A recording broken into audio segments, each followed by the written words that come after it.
Hey guys, welcome back to the Prehistoric Live podcast. Today I'm at InStone Fossils in Kemmerer, Wyoming. Would you like to introduce yourselves? My name is Dean Sherman. I'm one of the owners here at InStone Fossils. My name is Katherine Parsons, also go by Katie. I am an online science communicator, and I am one of the fossil tour guides here at InStone this summer. Drop your Instagram. I go by Katie Digs Dinos, so if you're on Instagram, check me out. Well, before we get started into what y'all do, the question I like to start off every interview with is, what is your favorite dinosaur? Oh, yeah, that's easy. You ready? Yeah. Triceratops. I've got a nice... There you go, Triceratops. Pick it up. I've got a nice tattoo. It was the first dinosaur that I ever worked on and was my very first favorite as a kid, so... For me, they're just really big tanks. I think they're underrated, and everybody likes T-Rex. When I was a kid, I wanted to be a rebel. I was like, no, they're cooler. That's the one. That's the one. That's the one. So any ceratopsian, they're just really cool. Ceratopsians are, yes. What was that? Wyoming Dinosaur Center, they have that full display from Psittacosaurus with Protoceratops, Zuniceratops, Medusaceratops. A lot of ceratops. Triceratops. There is Protoceratops, but you get a lot of them. yes, you do. I haven't been to that center since it's been remodeled. Does it look pretty nice? It's really nice. Okay, I know I need to make a trip up there. We should go. We should do some team building. Yes, absolutely. I've never been, so I definitely need to get myself. It's worth going. It's worth going. Yeah, definitely. So, switching it up, what do y'all do here at InStone Fossils? Well, I clean the bathrooms. Of course.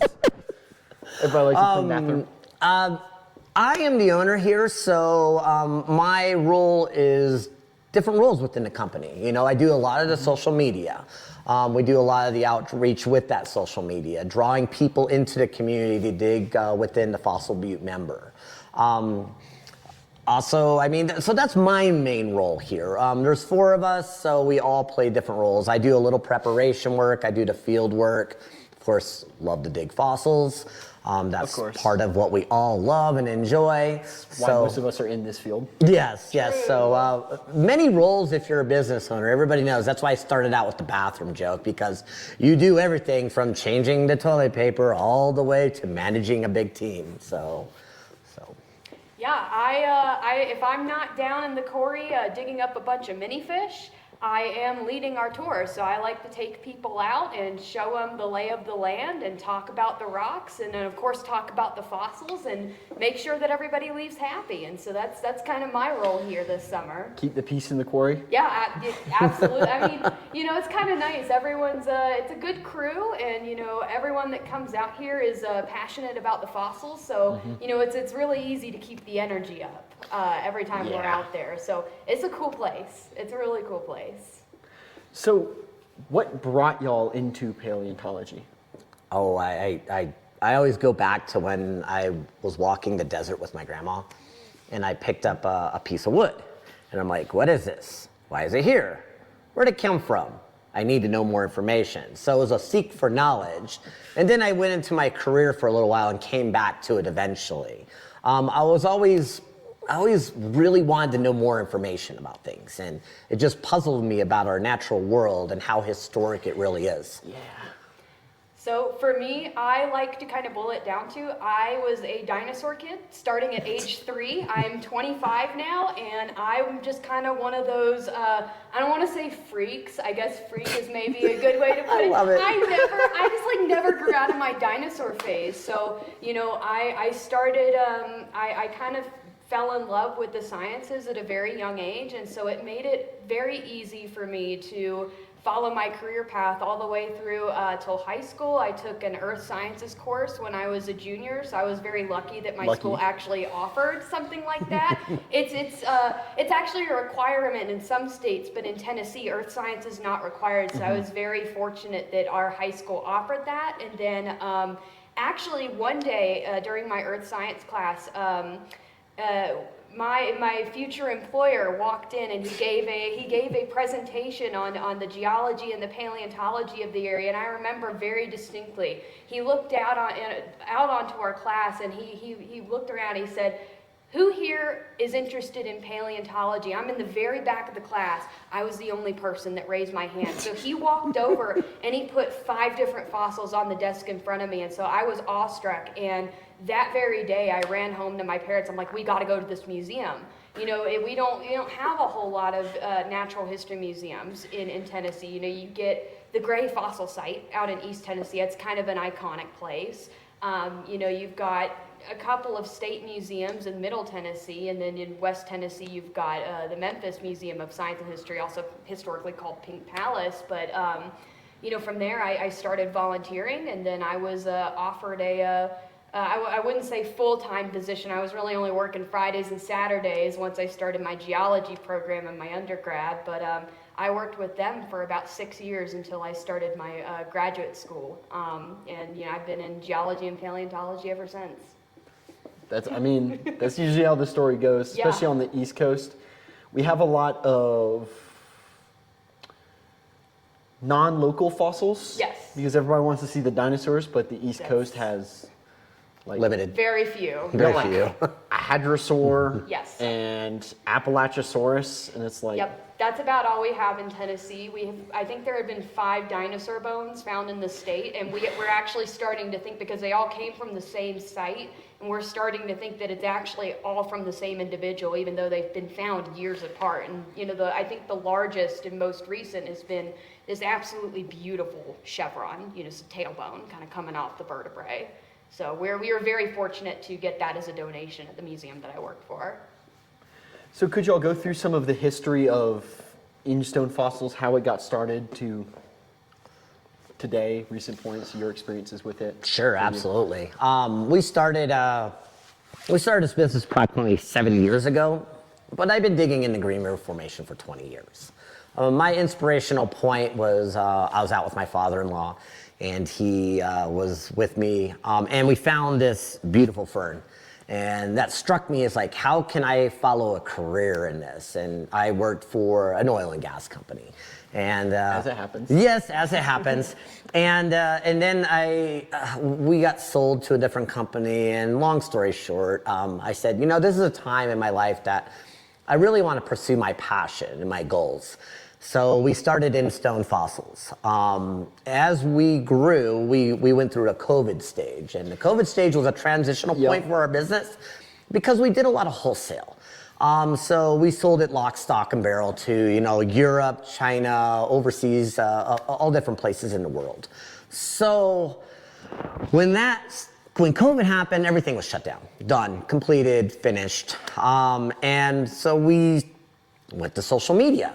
Had about 20,000 people that organically followed me, and I said, well, let's put together a website and we'll see what happens. And what ended up happening is we found this really cool niche of paleotourism, you know, and where we've seen that more of the younger generation wanted to come out and experience things instead of purchasing things. The ownership was more of a void thing in their life, but that experience is a lifetime event. So we more geared ourselves to that paleo event year after year, building our business, online store, and of course our physical presence within the community. Putting up an actual shop. Putting up, well, we prepped here, so it made sense because. Put a storefront and then let people come in. Yeah, we're prepping during the winter, you know, storefront during the summer, catering to all the people that are coming through the area. From splitting rock outside, out front here, to taking them to the quarry, to our nighttime adventure or our sunset adventure that's been really popular this year. So what about, how'd you get here? How'd you get here? So, I mean, truthfully. You walked? Yeah, all the way from Tennessee. That's user thumb. Yeah, I put one of those, have you ever seen, I don't know what they're called, like, I guess rucksack. The hobo. Like, yeah, the hobo. The stick. Oh my gosh, I'm sorry. Yeah, I hiked all the way. No, so it was really funny. So I kind of started my social media journey, I think like 5 years ago-ish now, and I've been following Dean on social media, I think the entire time, and like December rolled around and I'm at the tail end of my master's now, and I started getting really anxious. I'm like, I need to make money. I was like, I need to find a job for the summer. And I think I saw your ad that you had placed out literally like 10 minutes or so after you posted it, and it was like 2 in the morning or something, and I was like, you know what? I'm just gonna shoot my shot and see kind of what happens. And it was really kind of an on the whim decision, because I really didn't know if it was gonna go anywhere or what was gonna happen. And I was very pleasantly surprised whenever they reached out to me. And I really have no experience in what I like to call Cenozoic land, because all of my experience has been in the Mesozoic, more specifically in the Cretaceous. That's where my master's research has been. And the museum that I worked for, we would go up to eastern Montana and dig the Hell Creek Formation for the past 5 years, barring last year and the year before that I've been in grad school. But I knew of the Green River Formation. I knew of the phenomenal preservation of the fish, and I was like, this looks really interesting. And I'm always looking for opportunities to expand my knowledge set. We're all perpetual students in the earth sciences, and that's the way I like to approach it. So it really was kind of, I think, on the whim decision, circumstantial, but I'm very happy to be here. It is really We're happy amazing. that she is here. It's really amazing that like the amount of people, especially in the paleo community, where if you just shoot a message, the amount of people that actually just respond to you. Yeah. Even if it is something that they can't help you with, they're like, I can point you to this guy, he knows what he's talking about. Well, if you know one person in paleo, you really know a whole dozen, because Yep. it is such a small community, and which is nice. It is very nice. It's very helpful. It is, yes. It is. That's across the board. You're totally correct about that. If you know one person, you probably, hey, I know that one, that one, that one, that one, that one. Especially if you followed them for many years. Someone knows a guy who knows a guy Yeah. who knows a guy. Yeah. Yes. So could you kind of go over some of that, what you did for your master's thesis, because you mentioned that earlier? Yeah, no, absolutely. So like I said, I focus on sedimentology and stratigraphy in the context of geologic mapping. So more specifically, I work out in West Tennessee in our Upper Cretaceous rock units. So during the late Cretaceous period, much of Western Tennessee was covered in a shallow inland sea. We refer to it as the Mississippi embayments, particularly the northern part of the Mississippi embayment, also known as the Eastern Gulf Coastal Plain Province. And I actually started out with my thesis doing a United States Geological Survey EDMAP project. So for those who don't know what that is, it's part of the USGS's National Cooperative of Geologic Mapping Program's educational mapping component. So, especially in the East Coast, usually when students do something like that, they're remapping quadrangles that have already been mapped in the past. Yeah, old 250 land. years of possible mapping. Exactly. So I was kind of in a unique position, though, where I was coming in after one of my advisor's PhD students had already mapped a 7.5-minute quadrangle, so 1 to 24,000 scale, actually where the Coon Creek Formation type locality was. So prior to 2024, I think it was 2023, 2024 was the mapping season. That quadrangle where the type locality was had never been mapped before. And it was really interesting, because you had that quadrangle, so that's the Leapwood, then you had the Enville quadrangle, which is the one that I did, and then the Life quadrangle above that. 3 quadrangles in a row, completely left unmapped. And so I had the opportunity to be the primary author on Enville. I was a co-author on Leapwood and Life. And when I was out there looking at those units, like I said, we've got the Coon Creek Formation is probably the one that people would be the most familiar with, because it is a Lagerstadt.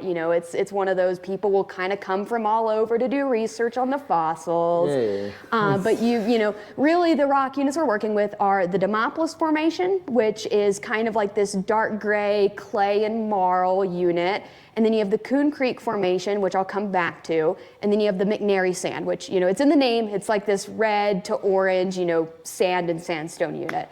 But what was really interesting is the Coon Creek Formation is made up of 2 lithofacies.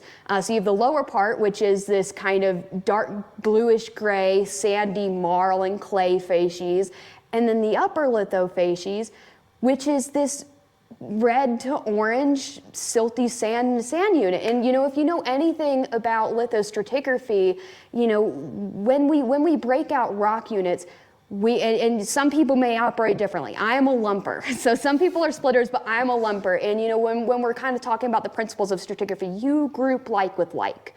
you break out different from different, essentially, is the best way I can sum that up. And so I was like, why in the world do we have this rock unit, that we're calling a formation with two very distinct lithofacies? And another thing I noticed is it had, you had this contact that was regionally traceable. You could map it. And so something that I approached my advisor with, kind of midway through my mapping project, was this idea of, what if the Coon Creek Formation shouldn't be a formation, which might be controversial. And I think I can talk about this because this has already been presented. I am still working on it for my thesis, but so I went to him, I said, well, what if we just make that lower lithofacies a member? And he agreed with me. So, going forward, we consider that lower part of the Coon Creek Formation to actually be the uppermost member of the Demopolis Formation, and we have instead absorbed that upper lithofacies, so kind of that silty sand to sand, as part of the lower portion of the McNary Sand. And so that is actually what my thesis is on. Yeah.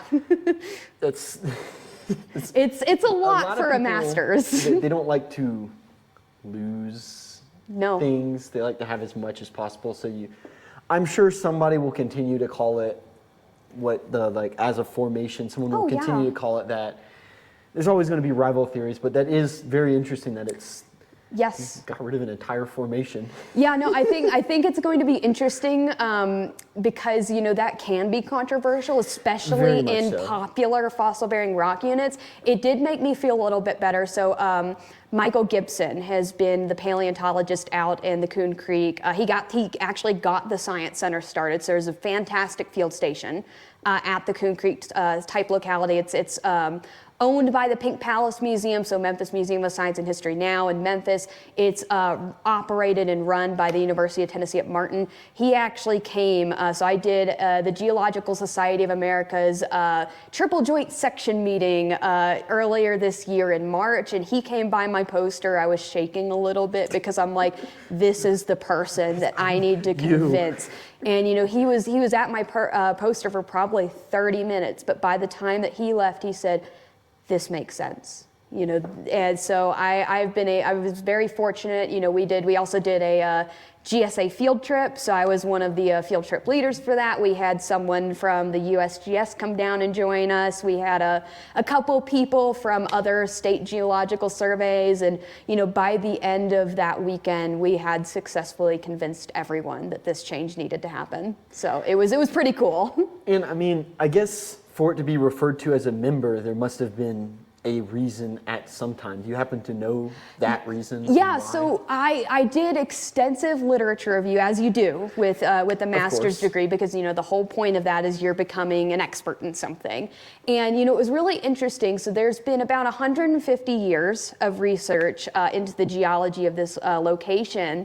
And actually, Bruce Wade, who was one of the state's first state geologists. He was actually the person who wrote the very first kind of a compendium on all of the Coon Creek fauna. It's called The Fauna of the Ripley Formation on Coon Creek, Tennessee. It was published in 1926, so that's 100 years ago this year, 100-year anniversary. And to this day, by the way, as an aside, there has not been another massive publication on all of the fauna that has been found in the Coon Creek. So it is actually still the primary reference material for the fossils there. But he actually went through, it was in one of his, I think it was like his 1917, don't quote me. I can pull up my references later, but it was in his, I think, 1917 publication. He was looking at the stratigraphy, and he actually called this unit the upper lithofacies of what is now referred to as the whole Coon Creek Formation. He just called it the ferruginous sand tongue or the ferruginous clay tongue. It was something like that. And so it really wasn't until Russell and Parks, who did their massive work in 1975, that was also the last time that anyone studied the stratigraphy in detail in Western Tennessee. So 51 years ago, this year, it wasn't until about 1975 that unit was considered a formation on its own. So yeah, the lower part of the Coon Creek that now we're reabsorbing as the uppermost member of the Demopolis was just considered the Coon Creek tongue of the Ripley. The Ripley being, that's what's in Alabama, so that's what's kind of the lateral equivalent. You actually do get the Coon Creek member in Mississippi, so that's its own member in Mississippi. But Tennessee was kind of this weird special case where we just kind of mishmashed it all together. And I'm coming back now 51 years later and going, I don't like this. I don't like this. I don't agree with this. I hope someone, that's kind of my goal with my research. Yeah. I hope someone will come, it'll inspire someone to come in and maybe try to prove me wrong. Look at those older, I don't want to, I guess they are technically files, but that's the word on my mind, but older papers and journals and things like that, and be like, well, actually, maybe this layer was combined because it's 100 years old, or maybe this makes more sense because they were looking at it from this angle, or using this kind of sediment versus this. To put a debate out there. Yeah. So, moving forward, what kind of research would you like to do? What are you looking to do? What would you want to do? So right now, actually, I'm taking a break from academia. Fair enough. I'm actually technically a year behind on graduating my master's.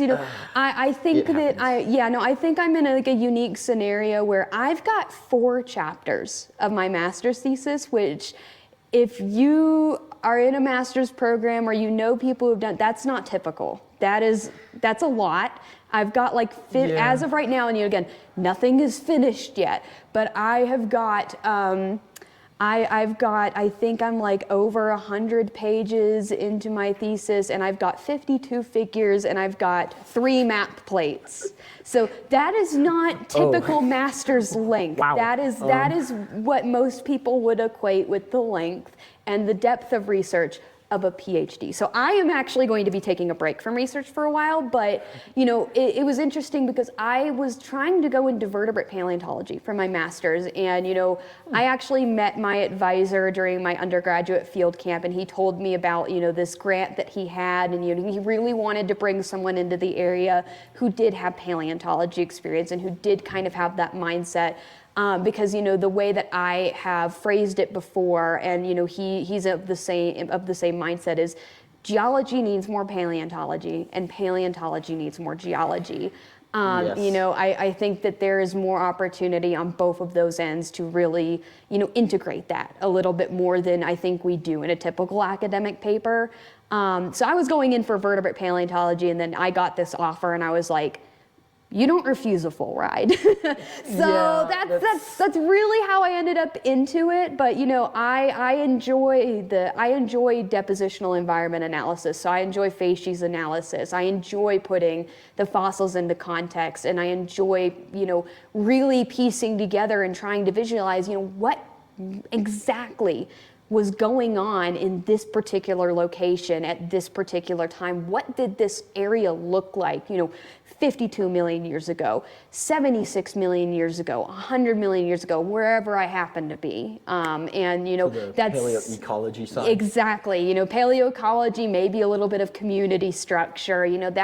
That is what's really interesting to me. And I think really you get a lot of people who are very focused on the individual organisms and functional morphology. What were these animals really like? Well, there's only, I think, in my opinion, you can get a lot of information out of it, but there's only so much that you can get by studying the bones or the fossils themselves versus their environment and really putting it into context. And that's where I would like to come in. I think paleoecology as a study is kind of a beautiful analogy for what a lot of science is lacking. Yes. because the point of paleoecology is to look at the whole, all of it, Yes. the entire environment, from the animals to the insects to the smaller things that might not have preserved, the plants. Was there a stream here? A landslide might have happened. This ash layer means there was a volcano nearby or something like that. Yes. Whereas a lot of other science, it's kind of just like, here's one part of it. We don't really look at anything else. And Right. it's like, well, shouldn't you kind of be looking at a bit of everything, combining it all to get the full picture? Exactly, and it's only by all of us working together that we're going to get that full picture. And so that's what I'm very interested in, and that's what I've been trying to do through my research, because there really wasn't a whole lot on the stratigraphy Yes. of the Coon Creek, but there's a whole lot on the fauna, but I think you can really only get part of the story if you're not There's- looking at everything. So especially I with- like to bridge that. With paleontology, how, I don't want to call it commercialized, because there is commercial paleontology, but the research isn't, it's kind of becoming commercialized. So everybody's a lot more into the fauna. They want to look at the tyrannosaurs, the ceratopsians, and they forget to look at the environment they were Yes. in, what they would have eaten, how they would have survived, why they're where they are, and why they are the way they are because of the environment. I've noticed that's a trend in paleontology, is wherever you have an abundance of really well-preserved fossils, the geology tends to be a bit lacking. I've noticed this, I've noticed it in the Coon Creek. I've noticed it in the Hell Creek, where I've dug before. yeah. Out here, we've been kind of exploring that as well. And, it's kind of a shame because you really do only get one part of the whole. So that's what I've been working to address, both back in Tennessee as well as here. And I mean, don't get us wrong, it's important to look at the animals too. Yes. It draws people in, that's an important thing. That's how I got into this. I love this. I love all of it. There's an importance to it, but like you mentioned with the Hell Creek, where it's a swamp. It's a giant prehistoric swamp, and you look at things like T-Rex and Triceratops, and it's like those almost, you look at the reconstruction of them, and it's like you almost don't belong in a swamp. Yeah. Why are you in a swamp? Yeah. Which is like, it almost doesn't directly connect in a weird way. Yep. Where it's like, Coastal plain environments are Yeah. weird too. It can be really hard to entangle. Coastal, It's so difficult. especially whenever it's not just there, so you can just be like, okay, well, Yes. it's walking this way, so it means it's going to be in this. You can't go see it as easily. That's why deep time is fun for stratigraphers and those of us who do depositional environment analysis, because there are environments, and we have evidence of this, that existed then that we have no modern analog for. And the further back in time you go, no one tell anyone else I said this. You can put it in, it's fine. But the further back you go, the more speculative you can be and the less people can tell you that you're wrong. And that's kind of the fun part of it. Think about how unique the environment of like the Australian outback is. Yes. It's the only place it really exists. The only analog would be a similar environment of possibly a savanna somewhere, but even that's like, that doesn't really get preserved in the fossil record, No, in the geological so record. So, what was there that we just don't see? especially in deserts, especially like nothing is there, nothing preserves there. Yep. And it's so if you just see it, you're like, there's this sand layer that's this thick that's just compacted, so makes sense to be a desert. Yep. Guess nothing was there, but it's also like, well, what if it was one type of environment, dried out, became a desert, and everything was trapped there? And it died off, but it just didn't preserve. I mean, Yeah. so you get all kinds of weird speculative ecosystems within ecology. Yeah, one thing that I think about so often is something that my invertebrate paleontology professor told us during class, and it's, less than 1% of all life on Earth ever that has ever existed fossilized. And so, I think about it all the time, like, what?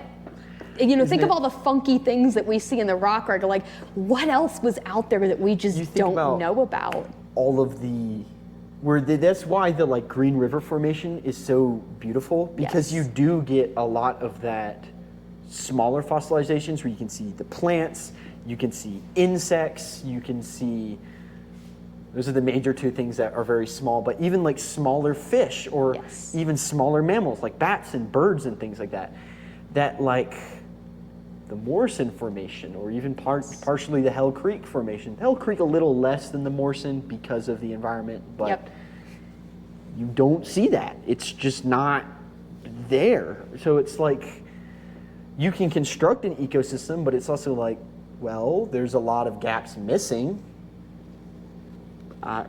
If it's not there, you can't just say it didn't exist. Yeah. Lack of evidence is not, or lack of proof exactly is not proof of lacking. So there you go. I like that. Yeah. It's especially with sauropods too. It's very interesting. Like even you have this like weird range of fossilization. If it's too small, it won't fossilize. If it's too large, it won't fossilize. Yep. It's the same problem on both spectrums. Absolutely. So, could you maybe go into some detail about the experiences in the quarry and what those are like? Really cold today. No. I mean, it's a really great place. I mean, we've got a fantastic quarry. There's about 50-ish feet of rock exposed from the bottom of the quarry to the top. I know this because we've been doing a stratigraphic column recently. So I measured all of that. But it's really kind of cool because you can see the evolution of the lake through time, from our lower sandwich beds, which were probably more near shore comparatively to the rest of the quarry, to the 18-inch, which is, I think like off the dome is like 10 feet up ish from the sandwich beds, which is probably the deepest part of the lake. That's where deep water. That's where you really get the most phenomenal preservation. And then, as you continue to go up the section, you're getting towards the end of the lake's life cycle, but you still get fantastically preserved, fish, occasionally you'll get rays, you get bugs, if you're very lucky, mammals, birds, things like that. But, a typical work day for us is, if we've got a tour, we're bringing people out here to share our passion and love of fossils, 5 hours just digging in one spot, layer by layer, kind of methodically, to uncover these specimens, and really not that different. Whenever we are just digging for the company, we mostly, like I said, we dig the mini fish. So if you ever go to a rock show and you see the fish, the individual fish that are kind of cut into a circle, that's what we're out there digging all day when we do that, and it's really kind of the same stuff. I think if you've ever been out into the field digging, really anything, if you're digging on a specific site, whether it be a dinosaur or fossil fish like this, it's all pretty similar. I don't know. Do you have anything to add to that? What was the question again? What is the typical day and kind of situation in the quarry like? Typical day in the quarry. Right now we have the Chicago Field Museum up there, so that's a really great thing. Wow. We have a lot of educators up there with a group of students, and it's unique to watch them for the first time being energized about digging. They're sleeping in tents on the side of the hill, so they must be struggling at this point. I bet they're cold. It's windy today. It was pretty bad. So with our quarry, historically it's been an 18-inch layer quarry. Okay, so Rick Hebden started it years ago, and he ran paleotourism on the 18. He never opened any other stratigraphic layer in there. They're all just ignored. So I operated a private lease before we went onto state land. Therefore, I knew some of these other fossil-bearing layers. So we opened up our upper splits. We opened up our mini fish, our Phareotis layers. 18, of course, was already exposed. Sandwich layers, and then we have a very interesting layer that we're working on this year that nobody really has defined yet. It sits about 20 inches or so below the 18-inch layer bottom capping. And it's given us a baby gar this year, a paddlefish, a palm, and a fly layer that we know, so Plechia. It looks like there's a mass mortality Nidia layer. I still want to get some information on that too. We're going to measure that because this is new information that's appearing out of the lake. That's our driving force. We're so interested about these new stratification layers. Kate, Luke found something interesting. You should talk on that. Oh, really? Yeah, you guys found. Remember you found that? Oh, yes. Conglomerate. Yeah. So we'll talk about that in a second. But that's a daily thing that we do out there. We'll take tourism out. We dig at night on the 18. We have a couple boys that we've had for about 5 years, Aiden and Grayson, and this is their 5th summer with us. They're going to Briar State on a wrestling scholarship. Really great kids. But they're science minded. I want them to be in their own way. Grayson probably more than Aiden. Don't put that in there. They're great. They're both They're great. But that's the daily in and out. Our season lasts from May till about October. When you get into those months, the layers are freezing. Water penetrates calcium carbonate. They're unsplittable. Even when it's wet, they're almost virtually unsplittable. They just don't act the same way. They need to dry during the summer. And that's our day-to-day activity. I don't know if that really summed it up. I'd probably told more information about the quarry than... More information is better than Hey, none. I think between the two of B-roll, us, B-roll. Yeah. I think we got it. So you found a conglomerate of something? Do you want to talk about it in here, or... I mean, Are we still I think I'm fine. Or did you get some more information after talking to Kobe? Because I know he was telling you some papers that were written that maybe would identify that. Oh, well, I mean, I didn't really get papers, but he told me that this layer has kind of been known kind of informally between, they're seeing it on other quarries. But Okay, that's good. That's what I wanted to know. But that there's really not anything out there formally published about this layer. So it's one of those, it's kind of, people know of it, people haven't studied it. And so it was really interesting. So it's actually sits above the sandwich bed. So it's pretty low in the stratigraphic column. And it's this almost pseudo-breccia ash layer that's about, it fluctuates a little bit between 4 to 6 inches in thickness. I have some images I can send you if you want to insert those just to see. But it's really, really interesting because it is very clearly, and I don't know how else to say this, it is very clearly an ash. But what's really interesting about it is you get these, you get these, mineralized clasts, phenocrysts. Definitely from an eruption, but then you also have clasts of micrite in there. And if you're looking at it, from a way up perspective, you have the micrite on the bottom, and then you have clasts that are almost appearing in the rock to be separating from the micrite, and then you have micrite clasts that are just floating in the ash, kind of, intermingling with these, with this ash and with these other, mineral. I'm a sedimentologist in this career. I am not an igneous person whatsoever. So this is the way that I'm putting it. But you kind of get them with the mineralized phenocrysts, that come from an igneous source, and then you're right back to the micrite that's overlying it. And so it's really interesting. And I was staring at this for a while, and I'm like, okay, we're in a we're in an enclosed system, right? We're in, we're in a lake, and that is a pretty enclosed system. Of course you have, fluvial sources, so, sediment being deposited by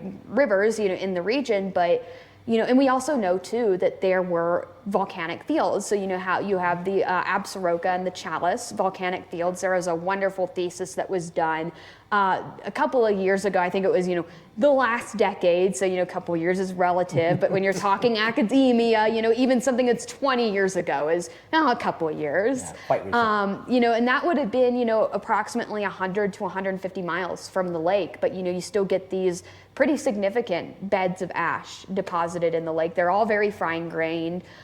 So this was really interesting that we have, visible phenocrysts, and it almost does look like a breccia. And so I'm kind of between, this is all very preliminary, but my very first kind of thoughts on this was, I was like, could this be, a record of an earthquake of some kind? But then there's not really, you don't really get, large scale faulting through the area. You don't really see soft sediment deformation or anything in that area, which you would if you had something like that happen. And so my thoughts kind of started to evolve. And I'm like, well, what if it was something almost like similar to a turbidity flow, like a lahar? So you have, this ash that was deposited and kind of slid down in to the bottom of the lake and kind of ripped up the micrite that was in the process of lithifying. And so you get these almost rip-up clasts in the bottom of the rock. And so, we're not 100% sure what it is. Again, like I said, it's kind of one of those things I've been informed is something that is known to the other quarries in the area. People have observed this, people have seen this, but, it kind of boils down to the issue that I think that we're facing here in the Green River Formation and the Fossil Butte member that a lot of other, really well-preserved fossil-bearing units experience, which is there's kind of a lack of geological information. So you get the large-scale studies, and so on a very large scale, yes, this has been looked at and it's been studied, and if you're looking at it from a broad scale, it's been figured out. Science is always evolving, which is why I use air quotes. It's a prehistoric lake, yada, but you the get basics. but you get to the individual layers, and you get to the finer scale details, and no one's really studied that. I mean, we were just talking with Colby, and 1 to 24,000 scale quadrangle mapping, which is, the USGS standard on detailed stratigraphic mapping, has not been conducted in this area. So even at Fossil Butte National Monument, the 1 to 20, it's exactly like my situation was with the type locality. The Fossil Butte member type locality is right over there, and that hasn't been mapped in detail. It's a national monument. What is the government geologist doing? Do your job. We're funding you. Please come do research with us. Going to. But that's why we have people like Kate out here doing some of this work, and she's working through the nonprofit to do some of this work for us. So it can be public information to be available. So give the opportunity to the newer generation, the next level. Yes. People that are learning opportunities. People that are hungry for this, people that want to know this, that are challenged by these things. Yes.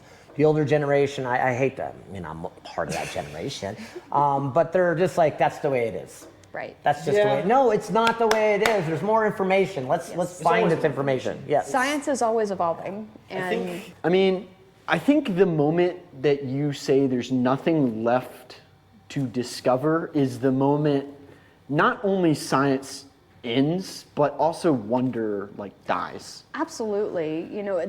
It really is. Science is always evolving, and really, whenever you're looking at a scientific study, that is just our most updated knowledge and what we know right now based on the evidence that we have. It is never anything concrete, and so you do see that online. Well, it's like, well, why are the things that I learned in school not true anymore? Well, it's because you went to school 50 years ago. Yeah, exactly. The science has changed. We know more now than we did in the past, and so as we get more information, of course, as scientists, we're going to update that, and that's very important. Yeah, and especially within newer generations, the younger you go, the less likely that you're going to captivate somebody with words on a page. Absolutely. They need something tangible. A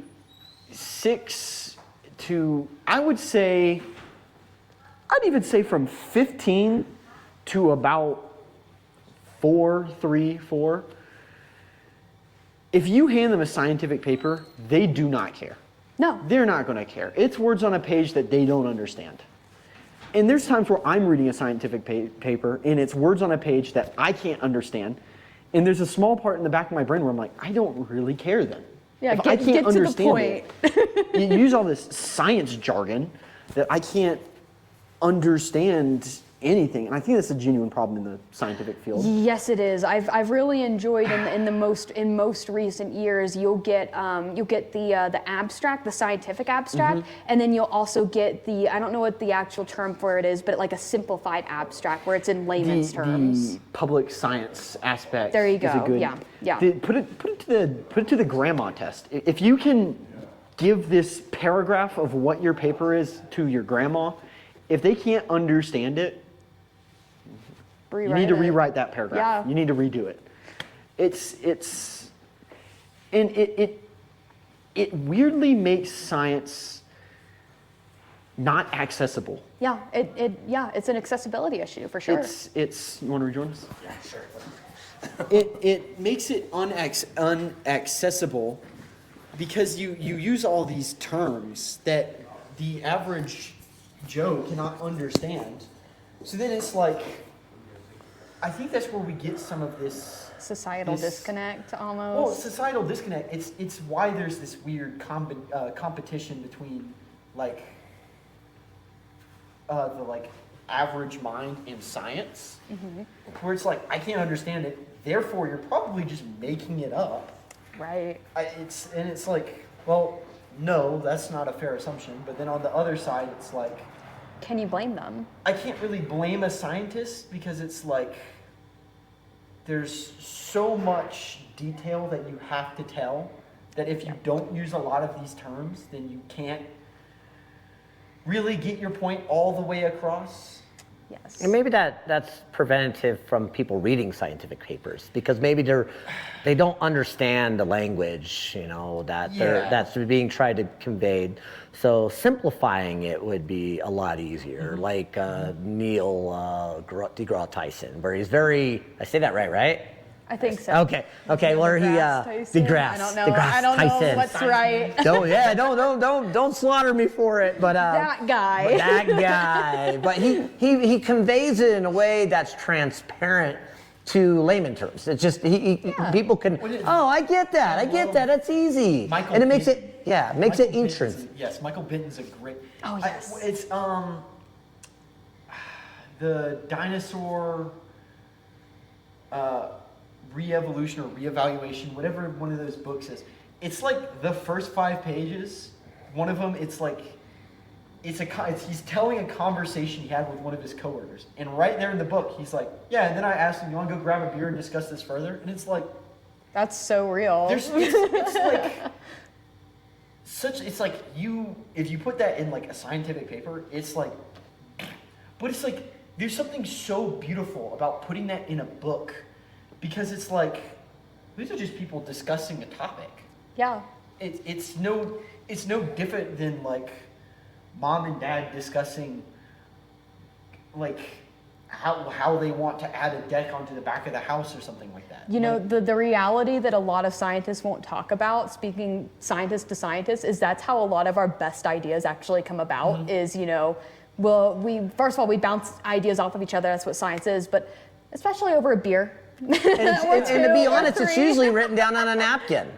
It is. Yeah. They're jotting notes there, and it's like, I got a template, and it started here. And it's especially like this weird distrust of younger generations too, because it's like, well, you haven't been in it for 60 years, so you don't know what you're talking about. It's like, well, there was a point that you weren't in it for 60 years. Exactly. I love that.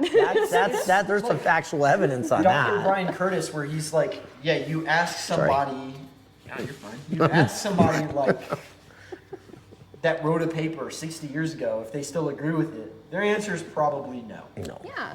And I love him because he's just so like, I don't want to say lenient because that's not the right word, but for a lack of better words, like lenient with the way he like chill. He's chill. Like all of this, like, oh, there has to be this. He's like, this is probably all a different species. I still believe in saurophagonax and brontosaurus and apatosaurus are probably connected. Here's all this other stuff with sauropods, and you're just like, wow, I never even thought about it that way. Yeah. But it's.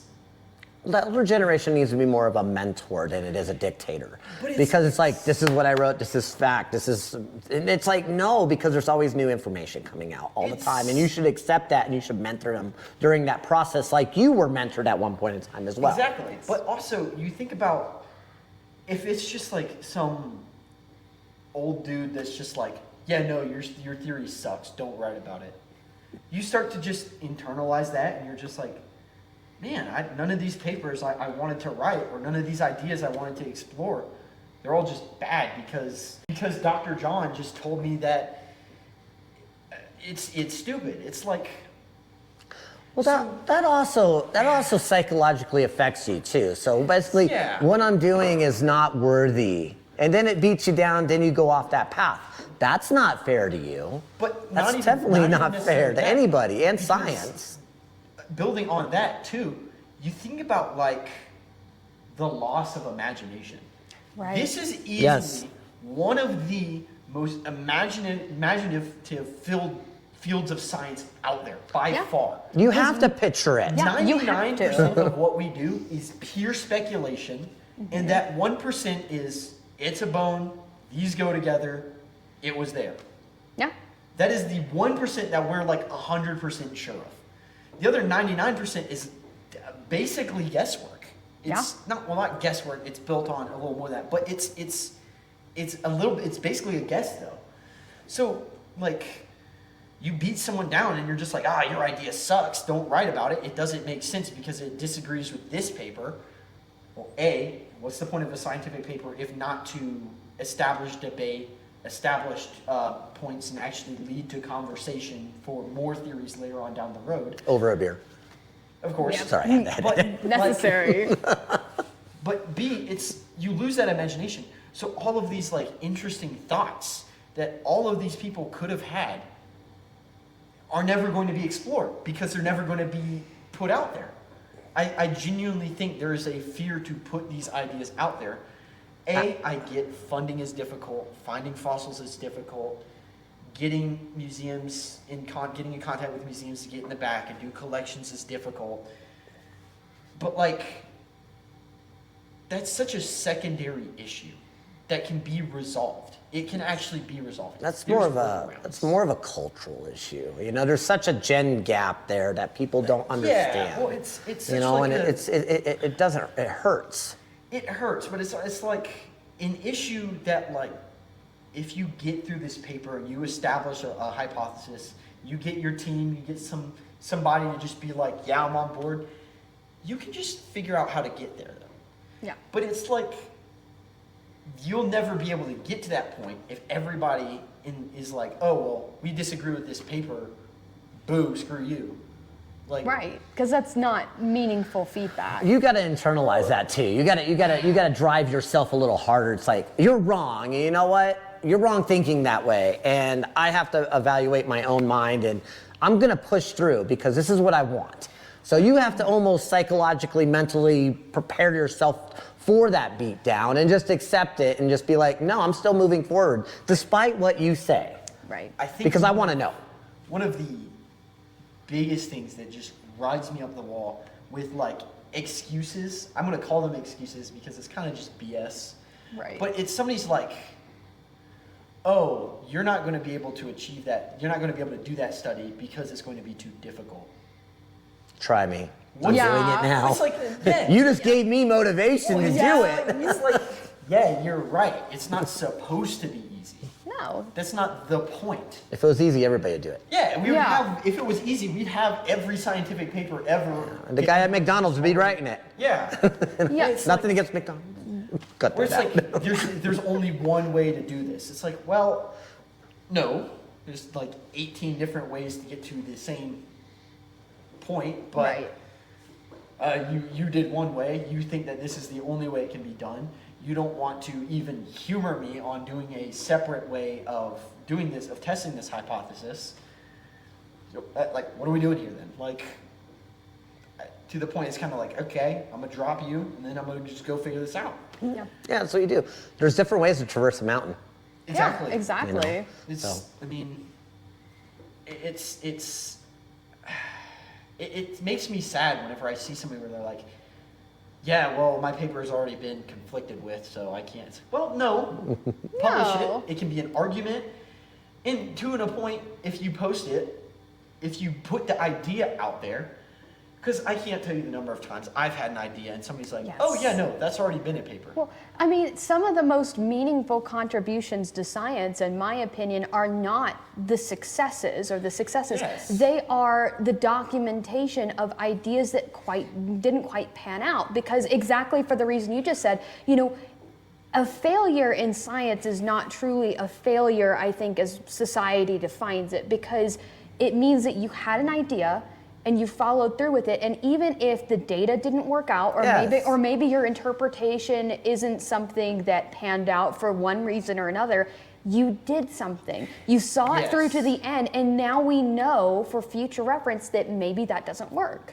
And so in my opinion, you know, those kinds of contributions are almost more important than, you know, anything that would be considered correct. But it also gives you another path to go too, because you beat it to the point that it's like, okay, but there's a spin-off. We should go this way, or this way. Exactly. So, like, there's another direction always to go. What is it? The new Suchomimus thing? All of that? Oh yeah, I've barely dipped into that. I just keep seeing like memes, and I'm like, I'm kind of curious now. Please tell me afterwards. But anyways, I don't even remember what it's like, Cristanosaurus or something. yeah, like that. something. It They're starts saying with a it's new C. name, but it's also like I can tell nobody actually read the paper. Right. It's one paragraph in an entire paper that brings up an old hypothesis as a new possibility. Right. It's not saying that Suchomimus is this new thing and Suchomimus isn't valid. Suchomimus is still valid. But Wasn't it something like a synonymous name or something for they it? have, or- as far as from what I've heard and I'm aware of, they have, it's like Cristanosaurus or whatever it is and Suchomimus are two separate things right now. Okay. But the fossils for Cristanosaurus, it might not be that, so please bear with me. I know nothing about this. I need to be informed. They're similar to I'm Suchomimus, curious. but they're too fragmentary to like fully tell. Right. So they're like trying to compare them and say that Suchomimus is this thing because it's the older name. So through genus naming, you're supposed to give it to the older name species and all this other stuff. Right. I disagree with that. I think a lot of that genus naming stuff is so nuanced and stupid.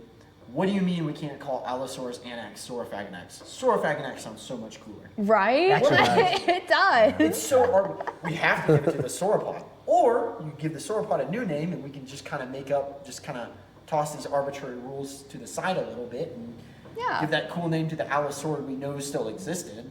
Yeah, where's this list of rules written down that apparently everyone is following? Because I've never seen them. I am fully convinced. It has to be Latin. Yeah. It's I am Latin. fully convinced the naming, like how you have to write out a species and genus, somebody made up those rules because they wanted to name something and make sure somebody else couldn't name it. If I ever named something, it'd be funny. The first letter has to be capitalized. It has to be italicized. The second word cannot be capitalized. These would seem like some very arbitrary rules that somebody made up. But who? Oh, and if you're writing it out on pen and paper, you have to underline it. You have to underline it. yes. I got points off of an inverted paleo assignment for that one. I was like, You should have put 2 lines just to really emphasize and an This is a exclamation genus. point just to make This sure is a they genus knew. and species, I promise. It's not underlined. It's not italicized. Therefore, your genus name doesn't count. Therefore, mine that I did that with does count. It's like, It was a 2-point assignment. I got 1 point off for that. I'm still thinking about it, and it's been 4 years. that's Are you struggling with this one, Cade? so. Those assignments always like why did it?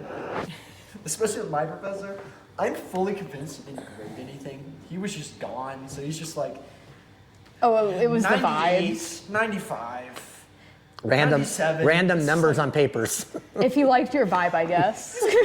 He's a cool kid. I'll get him a 98. Yeah, you get General idea. you get an A if you're pure of heart. Pure of I really like his hat. Yeah, there you go.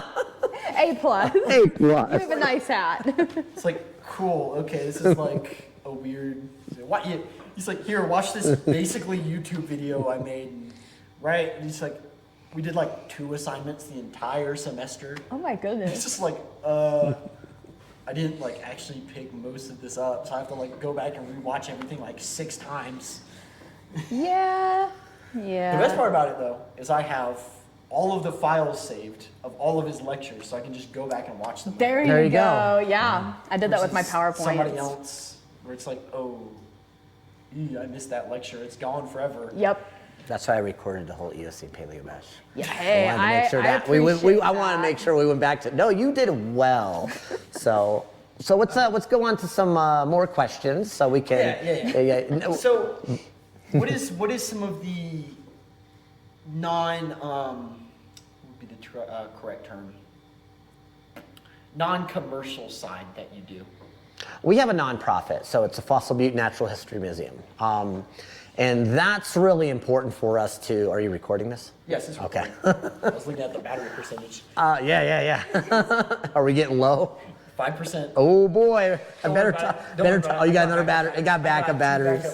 Just talk really fast. You can put it in half speed. So we'll go back to the non-scientific side, and this is really important for me because when I first started digging within the Fossil Butte member, I was really driven by the commercial fish side. You know, fish are cool. You know, you got your Ferriotis, you got your Diplomistus, Myopolosis, Nidia. They're all really very pretty, but the ecology has already been studied. A lot of it's been studied. It's been studied by Lance Grandy. Yeah. So what got me really interested, probably within the last couple years, is like Kate was saying, there's more information. The puzzle's not complete. Yeah. The geology's missing. There's leaf specimens that we're learning about the climate a little bit more. That's more intriguing to me. So that was the focal point for the nonprofit, is to get more information and extract more information out of the formation. So by bringing like Kate on and having worked with Dr. Herrera from the Field Museum, I've really been energized in a new way. I want to know more what happened in that 2 million years. I know it was a cycle. It started as a, very subtropical to almost an arid and back down to a subtropical.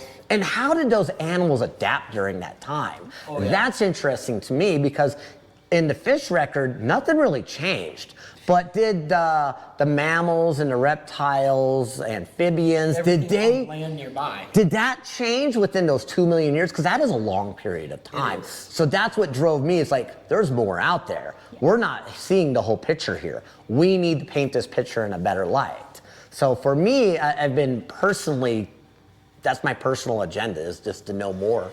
The commercial side, the commercial side's always that side where we sell fish. And the commercial side, it helps kind of sustain the non-commercial side. Well, the non-commercial side, it's I want to know more information, and more information builds the value in what you're actually selling. If like the crocodile that we're working on, there's a lot of information there. There's predation on it, the Boreasuchus wilsoni. There's predation, there's a turtle in the belly, there's soft tissue preservation. There's more information there. What was its life like during that time? And what interval did it really live in within that 2 million years? And what changed within that interval compared to the crocodiles that exist today? So there's so many more questions to it that need to be answered that that's where I'm probing in that direction. I have an art degree. I don't have any paleo degree. I've been studying this for the last 20 years, hyper-focused on the Fossil Butte member. So that's what I know, and I'm very fluid within. So when it comes to dinosaurs and other things, I'm just like, oh, somebody told me this. Yeah. Cool. It's interesting to me. It always has been. I've been on dinosaur digs, and even myself, when I went out to the dinosaur digs I went to, I did more filming than digging. Just because I was so intrigued about the terrain and the geography around the area, and interested, like you are today, interested in the people that are doing this and why they're doing this and what's their motivation. And the guy that I went out with, he is a geologist, so he has, he's a trained professional in his field that loves and enjoys digging, dinosaurs. So. Yeah, and he's found some really cool things, he found this really nice plate with T-Rex teeth on it. Wow. And he calls it the King's Platter. And I think there's 5 of them on there. One of them's like 4 inches long, and it's just... I love it when specimens get names. It adds so much personality. Yes. You get, and it's like, I could be like... Yeah, I think they're... MOR 165, and everybody's like... Right, like what is that? What does that mean? What if you're just like... The dueling dinosaurs. I was looking around there because we do have names for some of our specimens. I thought maybe one of them would have been out here. We had one that was called the Sunset because it looked like, beautiful sunset, spectacular on the, the fine grained material on the matrix there. So it adds the in my opinion, one of the most important parts of paleo, the wonder, the awe, Yes. the inspiration behind it. Because, like, you could, in theory, just label everything like this is a museum, and it's like, well, this is individual ISF 1, 2, 3. And it's just like, cool, I don't really care. But if you're just like, What does ISF stand for?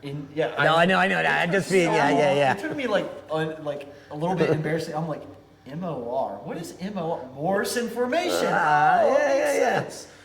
WDC, Wyoming dinosaurs. And I was like, it's like, oh, it's just like the formation where it's found or where it's at. That makes a lot of sense. Yeah.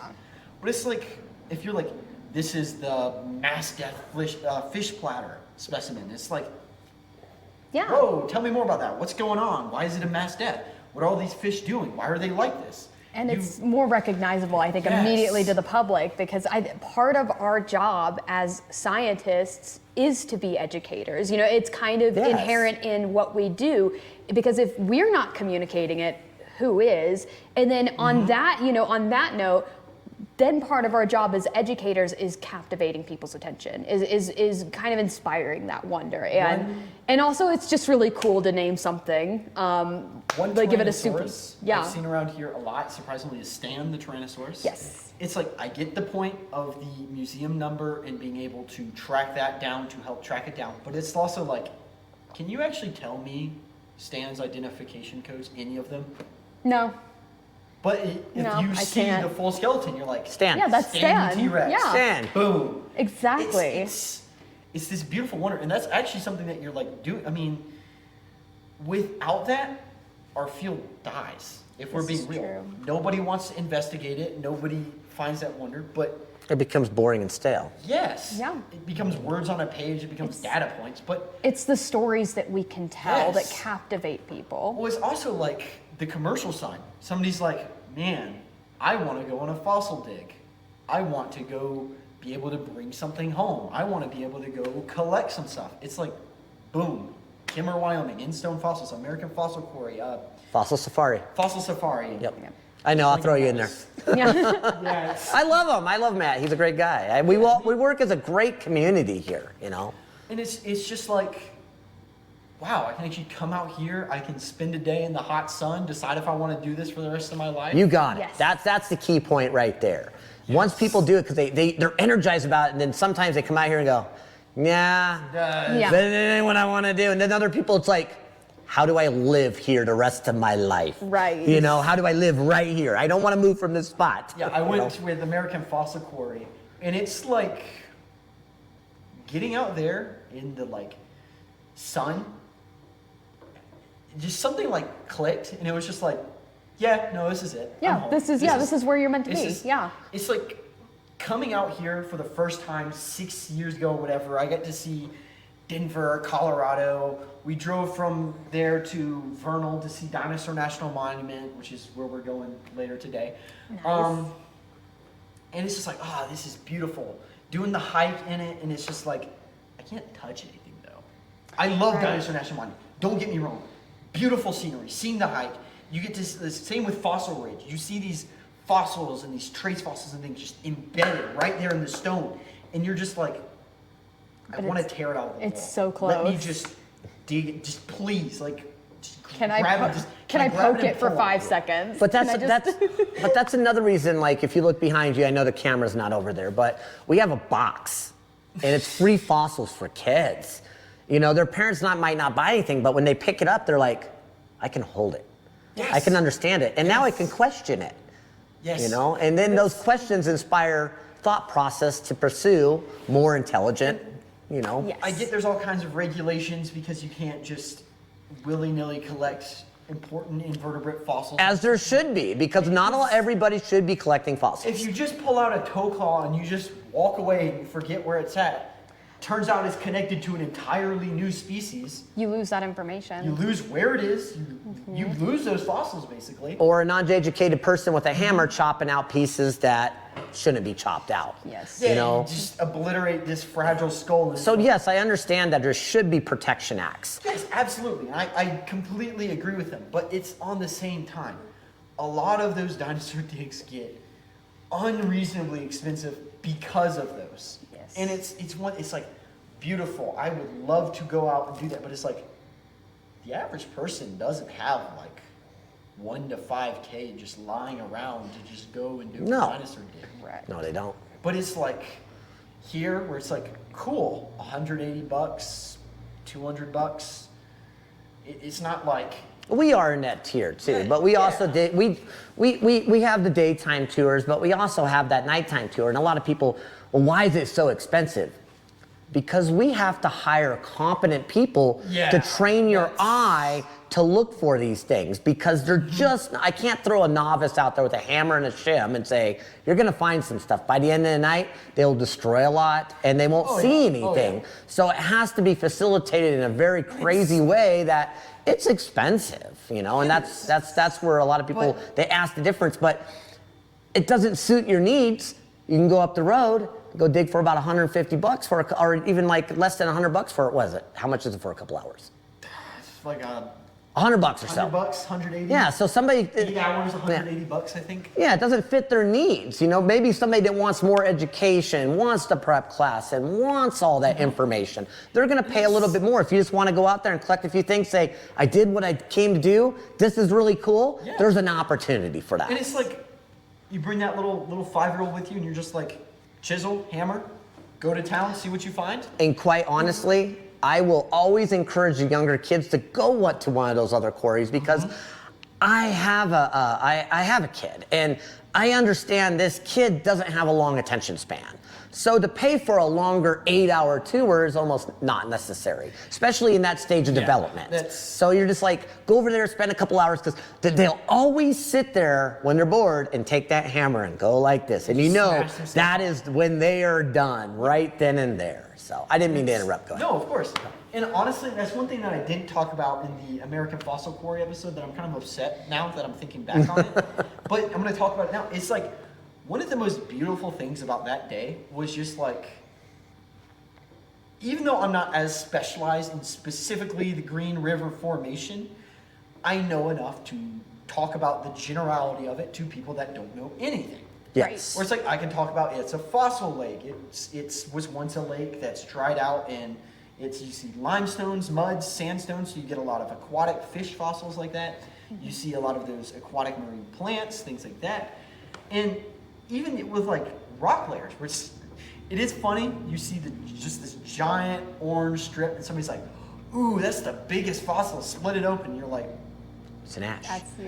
That's ash layer, or like a layer of like oxidized iron, or just, and you're just like, ew, that's also the hardest layer to split. Have fun with that. Yeah. And it's great when you can educate people, because the whole basin actually rose from 1,000 feet to 6,900 feet today and drained all the water out. So people can understand it's like over that evolutionary time, that whole basin just rose in elevation. Yep. But it's also like, you see the like slightest little sliver of that dark brown, and you're just like, there's something right there. Yep. And like, I remember chipping away at something, and there's this kid that was not finding anything, and I was just like, place it down, I was like, split right here and you'll find something. Just walked off, and then just watched from a distance. They split it, they found this little chunk of fish, and it's like, you see this sense of like awe and accomplishment and amazement. And it's like, that's honestly more rewarding than just giving some lecture to people about like, because you've inspired someone. That's what it is right there. You inspired that path. That's what it is. You inspired that curiosity. They're going to be the next paleobotanist, the next, paleontologist, ornithologist, whatever directions they may go. It doesn't matter within the science realm. But you did inspire at that moment. They sometimes people go, just like I did. How do I do this the rest of my life? I want to go this direction now. I'm not detouring. And it's also, it's like, you see those little kids, but then you also see somebody that's like 20, 30. Those are the best. It's like, I met this guy named Duncan. Amazing dude. Absolutely. Me and I think it was his girlfriend, his wife, his fiance. I didn't actually get their relationship status. So he's gonna watch this. He'll go, "Hey, said my name." Hey. Shout out. Hey, Duncan. Now we all know you, Duncan. It's like I just like sat with him until he left because I was there pretty much all day. He only did like the partial tour, I think, so eventually he had to leave. But it's like, we just sat there and talked about the formation, talked about his life and how amazing these fossils are. We walked over this building, we're just like, we're gonna split this in half and just go 50-50 and see what we find. And we're just doing like micro competition in the back of our minds. Right. We're just like, let's see who can find some stuff. And we're just like showing stuff off to each other. It's just like, You got the flip notebook with the fish tally. yeah, you're just like sitting there just talking, hanging out, chilling with some like dude you just met, and you're like, I would have never met you. I would have never talked to you if you're just on the side of the road or something. So it's just like, you get to meet all these amazing people from all over and see these little kids get this sense of awe and wonder where it's like, you're going to keep doing this. I can already tell. And it's nothing more rewarding than that. The older generation is just the same, because I'll get kids that are up there and they're bored, and the parents are like, no, hey, we're still splitting here, and so they're just excited. I've actually had for 4 hours, I'm getting 4 hours. I've had women and men that were like, this is not my thing. I don't like this. This is not my thing. But then you get them up there and they're, wow, you're beating your husband, you're beating your wife, and you're like splitting more rock than anybody else. I thought you didn't like this. Oh, I like this, you know, and they're super excited. You change people's lives.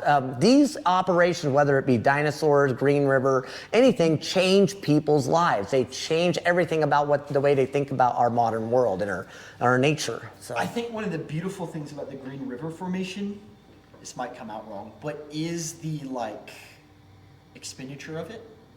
You have thousands of these fossil fish specimens. I got one for you. 1,000 people every single day for the next 1,000 years, 2% would be excavated. It's a lot of fish. It is more than people actually can even think. Yeah, so it's like, I try to get this vision of our mini fish layers alone. Like, you get a slab that's like this and there's 20 fish. Fill up all the basin with all the material again, strip it all the way down on that layer and look above. And you're like, there has to be quadrillions of them sitting there. But I would actually try to do a visual like that. That would be cool. That would be cool. Yeah, maybe we should talk to Luke about something like that. Hey, ideas. Yeah, edit that. There we go. 3D visual ideas. That would be great. Could you just, everything just gets stripped down and you see it? Yeah, like an animation or something. Ideas. Yeah, we're brainstorming over here. It's like, you get to like one of those dinosaur digs, you spend $10,000 doing it, and you break the one fossil that you've been working on for the past 6 hours, and you're like, oh, crap. There's always glue. Yep. There's glue, and then it's like, you do that, and then it's like, oh, you're on government land, and you go with a museum, and they're like, yep. You can't keep anything, But it's like here, it's like, I cannot tell you how many fish I just obliterated yesterday. Where I'm just like, I'm gonna try openly. And get this. I'm just gonna like. Me try too, and on a get daily this out. basis. Oh, same. And then you just like split it into like dust, and you're like. It's unavoidable though. It's better to cut it. And you're just like. Oh. Don't split it again. Cut it. And then you're like, okay. Well, next chunk, and you just. It's like this, and you're just like, I just destroyed that like one of a kind specimen technically. So the greatest thing about that, it was brought up in the bash the other day, it's the thousands and thousands of fish that go through, and then bat, bird, salamander, lizard. So you have to extract all this material to get that really cool scientific specimen. Yes. That's important and significant to paleontology. I was just not like, a fish, even though Lance will get mad. People that worked there yesterday, they're just sitting there talking. They're like, man, I hope you find that stingray, because then we get a little boost in our pay. And I'm just like, huh. They get a boost? I guess whenever they're... You better edit this one. Whoever's working there, they're joking about it. I don't know if it was legit or not, but they're just like, if somebody who works there finds it, I guess they keep it and sell it later. But like, if somebody else finds it, they keep it. They sell it, they keep it, whatever they want to do with it. We'll have them brought in all the time. People will come in and they'll ask us for prep services. So we'll bring them in prep. And we've had one the other day. There was a young lady that found one and brought it in. She goes, I'm going to put this in storage. I'm going to college. I have no room for this. And I'm like, well, I mean, what's your options? It's going to cost you about $1,000 to prep the specimen, because it's done under a surgical microscope, and it's done in a way that's going to preserve your specimen the best way possible. Right. But she's like, instead, she goes, well, I need books for school. Will you buy it? And I'm like, there's always options there. So we ended up purchasing that specimen because it worked in her favor, worked in ours, and I just like, you're going to school, you need book money. I get that. Yeah. So you know what? Well, let's do this for you. But I don't ever ask to buy specimens because I know people. Also, well, people cherish that If you're because like a lot of right people. off the bat, can I buy that? You're like, people like, It's mine. No. spent like 8 hours in the hot sun getting it. What? Yeah, Like, what do so- you want? Why do you want it? So I'll What never are you propose seeing? that. If But they bring it up, then you're like, all right. sure, we can negotiate We can that. figure something out. And then I tell them what a reasonable price open market would be, and then I'll give them a half of that because, of course, as a business, you have to make you have to make a living. make a So profit, yeah, and then if it's unprepared, then you're also taking a chance that it's disarticulated or has no tail or it's severely damaged. But then also the opposite side, you can find new scientific information that could be valuable at the same time, scientifically and monetarily. You never I know. got 100 fish, $10,000. I'll pass. I don't want. I don't need no more fish. I don't need more fish. I need lots of fish, but I just don't need. I don't need. You're like, dude, We we got our own cord, man. You know what? If you got spare fish, you know what I encourage you to do? Drop them in that box right over there. It says There you fossils go. free. People come in and they'll do that. It's like, what do I do with all these? Put them over there. Kids will love them. I'm going to have a field day trying to get this all home through TSA and all that. It's like, whew. Let's get this through TSA unbroken. Oh, that's the Challenge. one. They need a shipping company here, don't they? Yeah. Yep. There you go. Here's this idea. Oh no, we've already Figured out We better edit this one out, yeah, because we've already thought about it. It all depends on which path we're going, but what's more important. But Shipping company right next what we were to talking about this morning is probably a little bit more pressing. Yes. So But it's like, especially because it's also like, people do come here from all over. I'm from South Carolina. I'm on the complete opposite. I had people from Netherlands this year, people from Yeah. Germany last year, people from England last year. So it's not even just demographic to the area of the United States. We got people traveling all over the world just to come and see this beautiful place that we have here. Yes. And it's one thing when you get this big specimen and it's like, how am I going to get this home? Right. We'll take care of that for you. Yeah, it's like it InStone sucks. Fossils will take care of it. On one point, you're There like, you go. you're like, I just found this 18-foot fossil stick, gar, turtle, who knows what. I heard you almost say bug. That would Bug. be That would interesting. be horrifying. Big dragonfly. But you're just like, this might be something worth donating to a museum. But it's also like, you get those. Those are occasional. Those are very rare. Those don't always happen. No. And the one off chance they do, you get a place to donate them. People I know from being up in Thermopylae, you get people with their genuine like, I went on a dig in Wyoming. I want to keep Wyoming fossils in Wyoming. I'm going to donate them to a museum. Completely respectable. But it's also like, you get these tiny fish, and you just cut it out in this tiny little square, and it's the size of like the palm of your hand, and you're just like, perfect. You just get to walk. You could carry it just right into your hand, right onto an airplane. And for many years, everybody thought, oh, there's more fish being dug. There's more fish being dug. It's going to saturate the market. I can tell you, at any given time in Tucson, Arizona, between some of the Tinsky lineages, they produced 50,000 of those little teeny fish, and it didn't even dent the market. And people still want. I could fill 10,000 little fish today if I had the material. Oh, yeah. There's no way you're ever going to put that much material out on the market. It's a big world. Yes.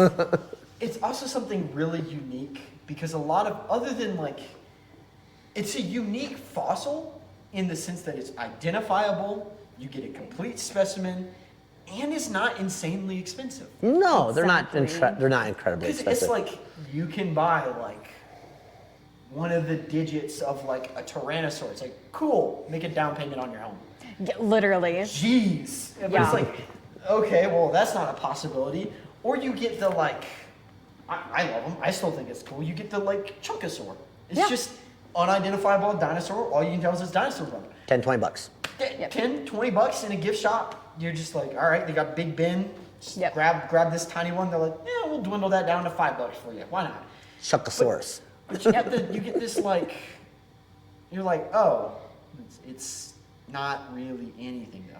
One of these, you can get the full specimen, complete head to tail, all the way, tiny, portable, $100. Less, yeah. $200. Less than Less $100. than that. $80 if it's like. And it's A just decent like, specimen too, at that. Yes. Yeah, some of the more elaborate, but the larger ones. well, of the course, 18-inch layer, they usually go for a little bit more, and the reason being is it's a little more difficult to. it's the preparation process. You're paying for the person that's putting the effort into the preparation process. And some of them take hours. I mean, the gar over here, for example, you know, you're talking 70 plus hours. Yeah, you'll have to. Picture that. Yeah.